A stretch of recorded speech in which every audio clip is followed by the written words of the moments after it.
नमस्कार दोस्तों, स्वागत है आपका अपने चैनल लेजेंड टीचिंग में। आज हम देखेंगे हिंदी व्याकरण भाग 3। आज के टॉपिक में हम बात करेंगे संधि के बारे में। संधि क्या होती है, संधि के तीनों प्रकार के बारे में हम बात करेंगे, स्वर संधि, व्यंजन संधि और विग्रह संधि। और हम ऐसे क्वेश्चंस को देखेंगे, ऐसे ट्रिक्स को देखेंगे जो आपके टेट के एग्जाम्स में जो क्वेश्चन आते हैं उनको सॉल्व करने में हेल्प करे। ठीक है, तो सबसे पहले बात करते हैं संधि की। तो जब भी दो शब्द आसपास होने पर उनको जोड़ दिया जाए उसको हम संधि कहते हैं। जैसे सूर्य और उदय, ये सूर्य एक अलग शब्द है और उदय एक अलग शब्द है। जब भी ये दोनों शब्द एक साथ मिलते हैं तो हम इन्हें अलग अलग नहीं बुलाते, सूर्य उदय ऐसे ना बोल के हम क्या बोलते हैं, सूर्योदय। ठीक है, तो इसको हम संधि कहते हैं। ठीक है, यानी कि दोनों शब्दों ने आपस में संधि कर ली है। ठीक है, सूर्योदय। ऐसे ही अति और आवश्यक, अति और आवश्यक दोनों अलग अलग शब्द हैं, दोनों का अलग अलग मतलब है। और जब दोनों को मिला दिया जाता है तो क्या बन जाता है, अत्यावश्यक। ठीक है, तो ये संधि होती है। संधि के प्रकार देखते हैं। संधि के 3 प्रकार होते हैं, स्वर संधि, व्यंजन संधि और विसर्ग संधि। तो सबसे पहले बात करते हैं हम स्वर संधि की। स्वर संधि के क्वेश्चंस को सॉल्व करने का मैं तरीका आपको बताऊंगी। इसमें हम क्या करेंगे, 3 ग्रुप बना लेते हैं। ग्रुप 1, 2, 3, 1, 2, 3 भाग आप बोल सकते हैं इनको। भाग 1 में अ और आ आता है। भाग 2 में ई, उ और री ये आपका आता है। भाग 3 में ए, ओ, औ। ठीक है, ये सब आते हैं आपके, तो ये ध्यान रखना है आपने। ठीक है, ये 3 भाग हमने किस लिए किए हैं, ताकि ये जो संधि के प्रश्न आएंगे उनको सॉल्व करने का हम ट्रिक देखेंगे। क्योंकि अब बिल्कुल डीप में संधि सीखना, वो फिर पूरी ग्रामर और पूरा एकदम अच्छे से आपको पूरा सीखना पड़ेगा। वो मैं जब कभी ग्रामर के ऊपर हिंदी व्याकरण की जो फुल कोर्स की वीडियो, डीप कोर्स की वीडियो डालूंगी, उसमें आप देख सकते हैं। अभी मैं सिर्फ इतनी ट्रिक आपको बता रही हूँ कि आप कोई भी सीटेट का पेपर है आपका, एसटेट का, यूपी टेट का, एम टेट का, मतलब जो भी आपका एमपी टेट का, ठीक है, जो भी आपके एग्जाम्स हैं टेट के, उसमें आप ये सब सॉल्व कर सकें। ठीक है, तो बात करते हैं, चलो आगे। हमने ये 3 ग्रुप बनाए, पहला, दूसरा, तीसरा। ये ग्रुप आपने ध्यान रखने हैं। पहले में आ ही रखना है, दूसरे में ई, उ और री रखना है, तीसरे में ए और ओ रखना है आपने। ठीक है, तो हमने इसको 1, 2, 3 ये अंक जो है, ये संख्या 1, 2, 3, ठीक है, इनसे ये सॉल्व करने की कोशिश करेंगे। तो देखते हैं, सबसे पहले स्वर संधि में पहला प्रकार आता है गुण संधि का। गुण संधि वो संधि होती है जिनमें 1 और 2, 1 जमा 2, यानी कि पहले जो है वो भाग 1 का जो भी आपका स्वर है वो आएगा। फिर उसके बाद में भाग 2 का, जैसे एग्जांपल देखते हैं, उदाहरण में देखो, महा जमा इंद्र। ठीक है, तो महा में देखो आखिर में क्या है, आ। ठीक है, और यहाँ पर ये जो धन का निशान है, जमा का या प्लस का, जो भी आप बोल सकते हैं, इसके बाद आपका आया है ई। तो और आ और ई है ना, आ और ई किससे बिलोंग करते हैं, तो हम देखेंगे आ और ई यानी कि पहले और दूसरे ग्रुप से बिलोंग करते हैं। तो पहला और दूसरा ग्रुप, पहला और दूसरा भाग। ठीक है, समझ आया आपको। तो पहला और दूसरा भाग जहां पर होता है उसको हम कहते हैं गुण संधि। तो इसमें इसी तरह के प्रश्न ज्यादा आते हैं, आपको कोई भी संधि करके दिखा दी जाएगी और ये पूछा जाएगा कि इसमें बताइए किस प्रकार की संधि है। तो जहां पर आपने देखा महा जमा इंद्र या फिर महेंद्र दिया जाएगा, आपको इसको तोड़ना आना चाहिए। ठीक है, तो महेंद्र दिया जाएगा, आप इसको कैसे तोड़ेंगे, महा जमा इंद्र। फिर आप देखेंगे महा में आ आया और इंद्र में ई आई। तो आ और ई कौन कौन से ग्रुप से बिलोंग करते हैं, पहले और दूसरे से। तो मैंने बताया था, जहां पर पहला ग्रुप पहले ग्रुप का अक्षर पहले आए, फिर दूसरा ग्रुप, उसको हम क्या कहते हैं, गुण संधि कहते हैं। ठीक है, इतना समझ आया आपको। अब दूसरा देखते हैं, यण संधि। यण संधि में पहले दूसरा जो ग्रुप होता है, ठीक है, उसका सदस्य से आता है। फिर उसके बाद अन्य, अन्य मतलब कुछ भी हो सकता है, वो पहला तीसरा कुछ भी हो सकता है, हमें इससे कुछ लेना देना नहीं है, बस शुरू में दूसरा आना चाहिए। ठीक है, जैसे अधि, अधि में ई आया है ना, अध्यादेश, अध्यादेश को तोड़ना आना चाहिए आपको, अधि जमा आदेश। तो अधि में क्या है, ई आया, इसके बाद कुछ भी हो हमें कोई फर्क नहीं पड़ता। ठीक है, तो यानी कि आपको यहाँ पर दूसरा ग्रुप मिल गया, ई अभी अब हमने देखा था दूसरे ग्रुप से बिलोंग करता है, तो दूसरा ग्रुप आ गया। तो इस यानी कि आप आंख बंद करके यण संधि यहाँ पर लिख सकते हैं कि ये यण संधि है। ठीक है, ऐसे ही तीसरा है अयादि संधि। अयादि संधि में यहाँ दूसरा ग्रुप ना आके तीसरा ग्रुप पहले आता है, फिर उसके बाद कुछ भी हो सकता है अन्य, ठीक है। अन्य में कोई भी हो हमें फर्क नहीं पड़ता, बस पहले तीसरा आना चाहिए। ये इनकी पोजीशन फिक्स है, ध्यान रखना, इधर पहले तीसरा इधर ही आना चाहिए, यानी तीसरा इधर आ रहा है, दूसरा ये पहले आना चाहिए, ठीक है। यहाँ पे पहला पहले, दूसरा बाद में, ठीक है। तो जैसे गायक है, गायक को आप तोड़ेंगे तो ग जमा अक, ठीक है। ग में क्या आ रहा है, ए, है ना। अब देखते हैं ए आपका कहाँ बिलोंग करता है, ए, ए देखिए तीसरा ग्रुप है, ठीक है। ए, ए आपका तीसरा ग्रुप है, यानी कि हमें मिल गया यहाँ पर तीसरा ग्रुप। और तीसरा ग्रुप जब भी आपने देखा शुरू में आया, आपने लगा दिया अयाधि संधि, ठीक है। ऐसे ही वृद्धि संधि है। वृद्धि संधि में पहला पहली जगह पर आता है और यहाँ तीसरा आता है। अब इनमें उसमें क्या फर्क है, यहाँ पर दूसरा था गुण संधि में, यहाँ पर तीसरा है, ठीक है। तो गुण और संधि में इतना फर्क है। तो आप देखेंगे सदैव, सदैव को तोड़ेंगे सदा जमा एव, ठीक है। सदा में आ आया और एव में ए, आ और ए। तो देखते हैं, आ है आपका पहले ग्रुप से और ए है आपका तीसरे से, यानी कि पहला और तीसरा आपको मिल गया। तो पहला और तीसरा जहां भी मिला आपको वृद्धि संधि, ठीक है। मतलब आपने ये ध्यान रखना है, ये आपको ग्रुप याद रहे तो आप इसको आसानी से तोड़ सकते हैं और आसानी से बता सकते हैं ये कौन से प्रकार की स्वर संधि है। ये सिर्फ स्वर संधियों के लिए है, ये जो मैंने आपको ट्रिक बताई है, ठीक है।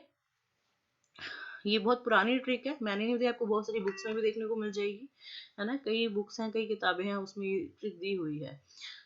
इसके बाद है दीर्घ संधि। दीर्घ संधि में क्या होता है, एक ही जो स्वर है वो खुद वो रिपीट होता है। जैसे ई जमा ई, तो बड़ी ई हो गई, है ना। ई जमा ई हो गई। ऐसे ही छोटा आ जमा छोटा आ, बड़ा बड़ा आ हो गया ये, तो ई हो जाती है, अ आ हो जाता है। जैसे कविंद्र, कविंद्र को आप तोड़ेंगे तो क्या बनेगा, कवि जमा इंद्र, है ना। तो इधर भी ई आई और इधर भी ई, तो दोनों छोटी ई बन के यहाँ पर बड़ी ई हुई थी, ठीक है। तो इस तरह की संधि दीर्घ संधि कहलाती है। ऐसे ही हिमालय, हिमालय को कैसे तोड़ेंगे, हिम जमा अलय, है ना।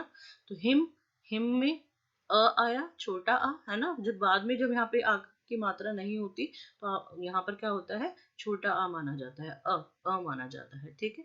ऐसे ही अलय, अलय में भी आया, ठीक है। तो दोनों आ मिलके क्या बन गया, बड़ा आ, तो यानी कि हिमालय।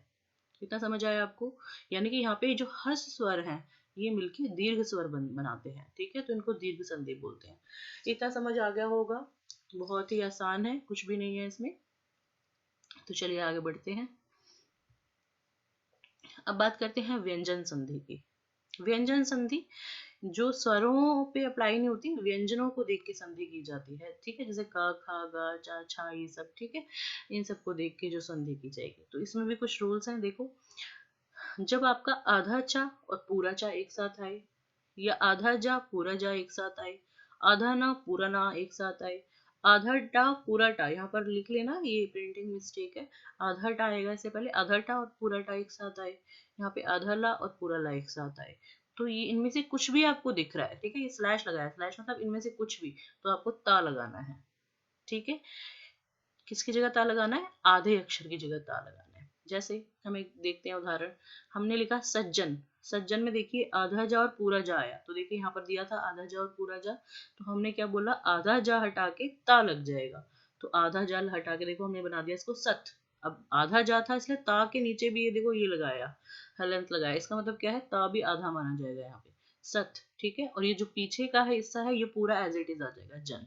तो सत धन जन, ये क्या बन गया, सज्जन, सत जमा जन। आया समझ। ऐसे ही मट्टिका है, मट्टिका को कैसे तोड़ेंगे आप, मट, मट टा की जगह क्या आ जाएगा, अभी हमने देखा आधा टा और पूरा पूरा टा जब आता है तो टा की जगह ता आ जाता है, तो मत आ गया यहाँ पर। और जो ये है पूरा टीका, ये एज इट इज आ जाएगा, तो मत जमा टीका हो जाएगा। आ गया समझ आपको ये। इसके बाद है दूसरा रूल व्यंजन संधि का, कि जब भी कोई ये अंग की बिंदी जिसे आप कहते हैं, जो अंगूर में लगी होती है ना, ऐसे ही अंग, ठीक है। अंग की बिंदी जहां पर भी आती है वो म में कन्वर्ट हो जाती है, म में परिवर्तित हो जाती है, आधे म में, ठीक है। म हलंत ऐसे लिखेंगे आप इसको। जैसे संवाद है, संवाद को आप कैसे तोड़ेंगे, सम, ठीक है। देखो बिंदी हट गई यहाँ से और उसकी जगह क्या लग गया, म लग गया। और वाद का वाद एज इट इज रहा, तो सम जमा वाद। ऐसे ही श जो आता है, श हमेशा सा में परिवर्तित हो जाता है टूटने के बाद में, ठीक है, संधि विच्छेद के बाद में। तो ऐसे ही इसका एग्जाम्पल उदाहरण हम देखेंगे, विषम। विषम में वी लिया आपने, फिर धन, शम है, शम में शा की जगह क्या आ जाएगा, सा, सम, वी सम, ठीक है। तो मतलब इसमें क्या होता है, शा की जगह हमेशा सम आ जाता है, विषम का वी जमा सम हो जाएगा। तो ये कुछ इसके उदाहरण थे। ऐसे बहुत सारे उदाहरण होते हैं, लेकिन मैंने बहुत मेन ऐसे लिए क्योंकि इतना ज़्यादा डीप में जाएंगे तो आपके लिए बहुत ज़्यादा कंफ्यूजन हो जाएगा। आपको बस ये 2-3 नंबर के क्वेश्चन ही सॉल्व करने हैं, उसके लिए इतना सफिशिएंट है मेरे हिसाब से। तो ठीक है, तो इतना आप कर लेंगे तो आप कोई भी संधि का जो भी प्रश्न है आपके सीटेट के, वो आप आसानी से सॉल्व कर सकते हैं। इसके बाद आ जाते हैं हम विसर्ग संधि पर। विसर्ग संधि में देखिए क्या रूल्स हैं, क्या नियम है। जब ये विसर्ग होता है आपका, ठीक है, जब विसर्ग है पहले अक्षर में, जब तोड़ेंगे किसी भी अक्षर को, उसमें अक्षर कह रही हूँ, शब्द को, ठीक है, तो पहले इसमें विसर्ग आएगा, फिर जमा, जमा मतलब धन, इसके बाद क्या आना चाहिए, च या छ में से कुछ आया है तो वो शा में परिवर्तित हो जाता है। जैसे एग्जाम्पल से समझेंगे, निश्चल है, निश्चल, ठीक है, कैसे बना, नी आपका आया, ठीक है, यहाँ पर देखिए विसर्ग है, हमने बात की थी विसर्ग होना चाहिए, विसर्ग है, फिर धन, ठीक है, धन है, उसके बाद च या छ में से कुछ है तो देखो च है तो चल, तो क्या बन जाएगा, शा बन जाएगा। तो यहाँ पर देखो इसकी जगह क्या बन गया, विसर्ग को हटा के निश्चल। आया समझ में, ठीक है। ऐसे ही दूसरा देखते हैं, विसर्ग के बाद ट या ठ में से कुछ आया तो श बन जाता है, ये वाला श, ठीक है। जैसे निह है और ठुर है, तो देखो विसर्ग के बाद क्या आ गया आपका, ठ आ गया, तो यही बोला था विसर्ग के बाद ट या ठ में से कुछ आए तो क्या बन जाएगा, निष्ठुर, ठीक है, निष्ठुर, श आ गया यहाँ पर। ऐसे ही विसर्ग के बाद त या था जब आता है तो स ये वाला बन जाता है, ठीक है। विसर्ग के बाद श, ये वाला स या ये श, क, ख, प, फ, इनमें से कुछ भी आ जाता है, आपको ध्यान रखना है। तो विसर्ग जहां पहले था उसी स्थान पर एज इट इज रहता है। जैसे ये देखिए उदाहरण, नी है आपका, नी, ठीक है, विसर्ग के बाद देखो सा आ गया, देखो हमारी सा इस लिस्ट में था, सा आ गया, तो क्या हुआ, विसर्ग ऐसे ही रहा, तो जो बन के आएगा निह संधि, ऐसे ही रहेगा ये, इसमें से कुछ भी नहीं हटेगा। ऐसे ही प्रात है जमा काल, तो देखो धन के बाद ये जो जमा है इसके बाद क्या आया, काल, का, तो देखो का इस लिस्ट में था तो इसका मतलब यहाँ पर भी वही रूल लगेगा, प्रात है काल, ऐसे ही रहेगा ये, ठीक है। तो विसर्ग संधि है, बहुत ही आसान है मेरे हिसाब से। तो आप थोड़े बहुत क्वेश्चन की इनकी प्रैक्टिस करोगे तो बहुत जल्दी आपको समझ और अच्छे से आ जाएगा, ठीक है। आपको इसके लिए कोई रूल याद करने की जरूरत भी नहीं है, आप जैसे ही कोई भी शब्द लिखा देखोगे आप अपने आप उसकी संधि कर लोगे। इसके लिए आप पिछले साल के क्वेश्चन पेपर जो है उनको सॉल्व कर सकते हैं, मैं उनकी कुछ वीडियो भी बनाऊंगी जिसमें पिछले साल के क्वेश्चन पेपर सॉल्व करवाऊंगी आप लोगों से, ठीक है। और कुछ मैं इसमें कोशिश करूंगी एमसीक्यूज की भी अलग से वीडियोस बना दूं जिसमें इसके कुछ एग्जांपल्स आएंगे, ठीक है। इसके बाद देखते हैं, आप चाहे तो किसी छोटे बच्चे की बुक भी ले सकते हैं और वहां से भी अपना प्रैक्टिस कर सकते हैं। जो भी हिंदी व्याकरण की बुक है छोटे बच्चों की, आपकी जो टीजीटी लेवल की बुक है, पीआरटी लेवल की बुक है, उनमें थोड़ी बहुत आपको एग्जाम्पल मिल जाएंगे। और 7वीं 8वीं की बुक आप लेंगे तो उसमें तो बहुत एग्जाम्पल देखने को मिलेंगे आपको, ठीक है। इसके बाद हम बात करते हैं विसर्ग संधि में और भी कुछ रूल हैं।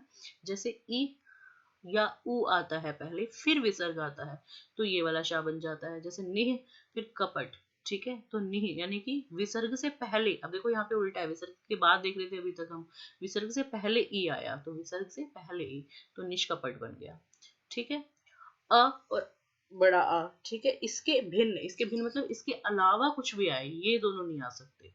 फिर उसके बाद विसर्ग आए और फिर तीसरा या चौथा वर्ण आए। तीसरा चौथा वर्ण क्या होता है, एक वर्ग का, जैसे मैंने आपको पहले एक वीडियो डाली थी उसमें बताया था, का वर्ग होता है आपका, ऐसे ही चा वर्ग होता है। का वर्ग में क्या आते हैं, का, खा, गा, घा, ठीक है, तो का पहला हो गया, खा दूसरा हो गया, और ग जो है वो क्या हो गया, तीसरा हो गया, ठीक है। ऐसे आप देखेंगे तो इसमें तीसरा या चौथा देखना है आपने, विसर्ग के बाद आना चाहिए, तो आपका क्या बन जाता है, रा बन जाता है। जैसे उदाहरण देखेंगे, दुह जमा उपयोग, तो देखिए ये प्लस से पहले विसर्ग आया, ठीक है, तो यहाँ देखिए प्लस से पहले विसर्ग है, और विसर्ग से पहले क्या है, आके भिन्न कुछ भी है, यानी कि देखो ऊ है, ऊ तो ना तो आ में आता है ना आ में, यानी कि ऊ आया आपका। ठीक है, और जो यहाँ पर तीसरा चौथा वर्ण होना चाहिए विसर्ग के बाद, तो विसर्ग के बाद आपने देखा ऊ आया। ठीक है, उपयोग। ठीक है, उपयोग। तो ये क्या बन गया आपका, दुरुपयोग। ऐसे ही इसमें देखिए यहाँ पर निह जमा गुण, तो ग, पा फा का खा गा। ठीक है, मैंने पापा बोल दिया। अब का की जो लाइन है उसको पढ़ेंगे, का खा गा, तो ग तीसरे नंबर पर आ रहा है। ठीक है, तो यानी कि तीसरा वर्ण यहाँ आपको मिल गया, तीसरा वर्ण जो है, तो क्या बन गया ये, निर्गुण, तो विसर्ग हटा के रा लगा दिया, निर्गुण बन गया ये आपका। ठीक है, ऐसे ही विसर्ग के बाद अगर रा आता है तो क्या होता है, विसर्ग का तो लोप हो जाता है, और जो हस स्वर है वो दीर्घ बन जाता है। ठीक है, क्या बोला मैंने, विसर्ग का लोप हो जाता है, यानी कि विसर्ग तो हट ही जाएगा, गायब हो जाएगा वहां से, और जो भी हस स्वर है, हस स्वर मतलब जो छोटी मात्राएं होती है वो बड़ी में कन्वर्ट हो जाएंगी। जैसे निह जमा रोग, अब देखो विसर्ग के बाद क्या आ गया, रा आ गया, बस ये ध्यान रखना है आपने, क्या विसर्ग के बाद रा आना चाहिए, विसर्ग के बाद रा आया, तो नी जो छोटी मात्रा है वो तो किस में कन्वर्ट हो गई, बड़ी मात्रा में, नी बन गया, नी रोग, और ये विसर्ग हट जाएगा यहाँ से। ठीक है, नी रोग। ऐसे ही निह जमा रस, यहाँ पर भी रा आ गया, तो नी ये भी बड़ी मात्रा में बन जाएगा और विसर्ग हट जाएगा, तो नीरस हो गया यहाँ पर। ठीक है, इतना समझ आया आपको, बहुत ही इजी है, बहुत आसान है ये जो टॉपिक है आपका संधि का। ठीक है, लेकिन इतना आसान भी नहीं है, आपको थोड़ी प्रैक्टिस करनी पड़ती है, तभी आपके दिमाग में ये समझ आता है। ठीक है, तो इसकी प्रैक्टिस कीजिए, आप किसी छोटे बच्चे की बुक ले सकते हैं या पिछले साल के क्वेश्चन पेपर उठा सकते हैं, तो इसमें कोई डाउट होता है तो आप मुझे पूछ सकते हैं। ठीक है, कमेंट के थ्रू पूछ सकते हैं, आप मुझे मेल भी कर सकते हैं। मैं कोशिश करूंगी आप सब लोगों को सही जवाब देने की। ठीक है, अब इसके बाद कुछ रूल और रह गए, इसके देख लेते हैं। अ और आ आता है, फिर विसर्ग आता है, फिर तीसरा चौथा पांचवा कोई भी वर्ण हो सकता है आपका, जैसे या फिर या रा ला वा हा, इनमें से कुछ भी आता है तो आपका ओ बन जाता है। जैसे तप है जमा बल, तो विसर्ग से पहले अ आया, तप है में अ। ठीक है, और बल, बल, तो पा फा बा, पा वाली लाइन का बा तीसरा है। ठीक है, तो यहाँ पर क्या बन गया, तपोबल, ओ आ गया, ओ लग गया, तपोबल। मन है जमा योग, मनोयोग, मतलब ये कुछ ऐसे हैं, आपको ये सब रूल्स जो है ना, इनको ध्यान रखने की जरूरत भी नहीं है। आप हिंदी अगर पढ़ते हैं, हिंदी की बुक्स आपने पढ़ी हुई है थोड़ी बहुत, तो आपने देखा होगा तपोबल, मनोयोग, ये आम शब्द हैं, और जब भी आपको ऑप्शंस, यहाँ पे एमसीक्यूज ही आएंगे जो टेट के एग्जाम्स में, जब भी आपको ऑप्शंस मिलेंगे, आप तपोबल और मनोयोग देख के खुद ही समझ जाएंगे कि इनका यही आंसर होगा। और इसका अगर उल्टा तोड़ना पड़ता है, तब है जमा बल, ये भी बहुत आपके लिए आसान रहेगा। ठीक है, बस थोड़ी सी ये वीडियो देख लेना, कुछ प्रैक्टिस कर लेना, इसी से सब क्लियर हो जाएगा आपको। तो आज के लिए इतना ही, कोई समस्या होती है तो आप मुझे पूछ सकते हैं। अगर वीडियो पसंद आती है तो उसको लाइक और शेयर करना ना भूलें, और चैनल को सब्सक्राइब ज़रूर करें। आज के लिए इतना ही, धन्यवाद।